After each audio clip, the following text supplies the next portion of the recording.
অক্টোবরের 31 তারিখ আসার আগে চারিদিকে শুধু হ্যালোইন হ্যালোইন হ্যালোইন। আপনি যে একটা শপে ঢুকবেন কোনো কিছু কেনার জন্য, আপনার চোখের সামনেই দেখবেন ইয়া বড় বড় করে কোনো হ্যালোইনের কস্টিউম বা হ্যালোইনের কোনো ডেকোরেশন করে রাখা। তো আজকে ক্লাস শেষ করে আমি বাসায় যাবার জন্য আর কি আমার ঘরে আসবার জন্য বাস ধরবো, তো ভাবলাম আর কি শর্টকাটে মলের ভেতর দিয়ে চলে আসে। তো মলের ভেতর দিয়ে তাও আবার শর্টকাট, এটা তো বাবা হয় না। তো ভাবলাম আর কি একটু ঘুরে ফেরা করে এটা ওটা দেখে যাই, তারপর আমি চলে আসলাম একটা শপে বেড অ্যান্ড বিয়ন্ডে।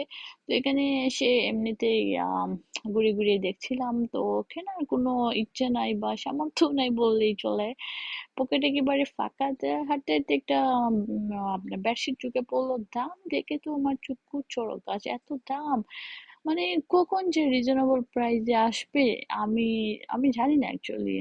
তো এই যে একটা ম্যাও চোখের সামনে পড়লে, এটা কিন্তু আবার একটা পিলো, তো এগুলো দেখে দেখে তারপর আমি করে চলে আসলাম।